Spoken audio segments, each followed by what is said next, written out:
කිව්වොත් බලංගොඩ කල්තොට ආශ්‍රිතව තියෙන ලස්සන දියැලක්. ආයුබෝවන් යාළුවනේ travel with Laya කියන අපේ channel එකට ඔයාලා හැමෝම ආදරෙන් පිළිගන්නවා. මෙවැනි ලස්සන travel video දිගටම බලන්න travel with Laya subscribe කරන්න.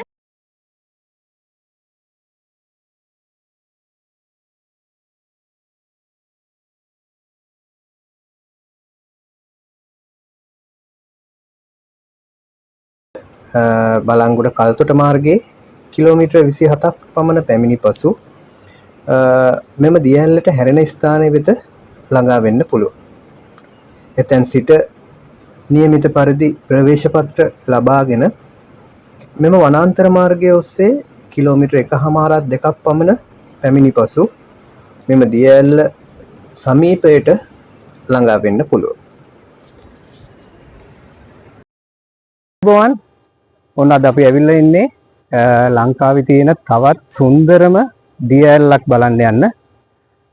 විශේෂයෙන් අපි කතා කරොත් වලවේ ගඟ යම්කිසි ස්ථානයකින් ඇදහැලෙනවා සුන්දර දියැලක් ලෙස. දියැලක් කියවම සාමාන්‍යයෙන් ඔයාලට මතක් වෙන්නේ මධ්‍යම කඳුකරය, පෙත් කලාපය ඒ ආශ්‍රිතව තියෙන දියැලින්. නමුත් අද අපි බලන්න ආපු මේ දියැල තියෙන්නේ වියලි කලාපේ. එහෙම නැත්නම් අපි කිව්වොත් බලංගොඩ කල්තොට ආශ්‍රිතව තියෙන ලස්සන දියැලක්.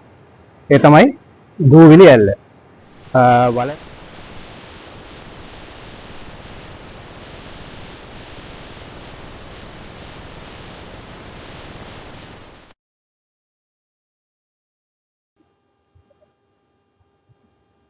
මේ ගල් පඩිපෙල් 370ක් පමණ පල්ලහැට බහින්න ඕනේ කියලා තමයි අපි දැක්ක බෝඩ් එකේ සඳහන් වෙලා තිබුණේ.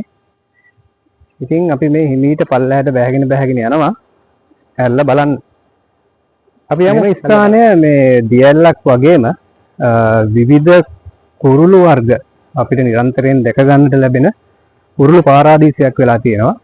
ඉතින් කුරුල්ලන් ගැන අවධානයෙන් ඉන්න කෙනෙකුට මෙම සංවේදී පරිසර කලාපය ඉතා හොඳ තෝතැන්නක් විදිහට අපිට හඳුන්වා දෙන්නත් පුළුවන්. වලවේ ගඟ ආශ්‍රිතව නිර්මාණය වී ඇති මෙම දූවිලි ඇල්ල මීටර 40ක් පමණ උස වන අතර විශාල තටාකයකට කඩහැලීම සිදු වෙනවා. මේ කඩහැලීම තුලින් අවට පරිසරයේ පුරා දූවිලි ආකාරයට ජල කිනිති ඇති වෙන නිසා දූවිලි ඇල්ල ලෙස මෙම ඇල්ල හඳුන්වා තියෙන බව සඳහන් වෙනවා.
ඉතින් යාළුවනේ මෙම දියැලේ තියෙන තවත් විශේෂත්වයක් තමයි මෙම දියැල ඇදහැලෙන ස්ථානයට අපිට පහසුවෙන් ළඟා වෙන්න පුළුවන් වීම.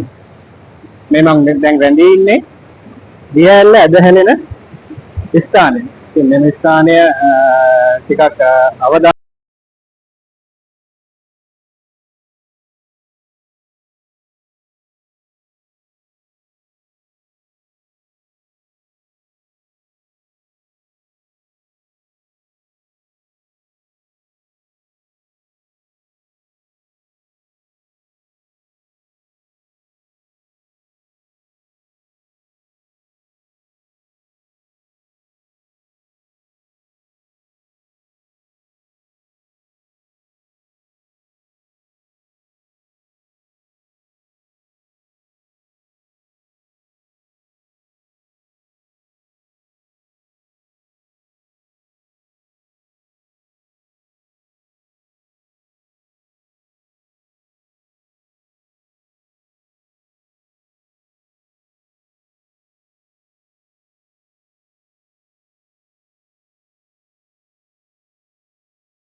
මේ පඩිපෙළ නැගගෙන දූලි ඇල්ල බලලා ආපහු අපි යන්න හදන අපේ වාහන නතර කරපු ස්ථානෙට එහෙම නැත්නම් රත්ගාලට යන ගම.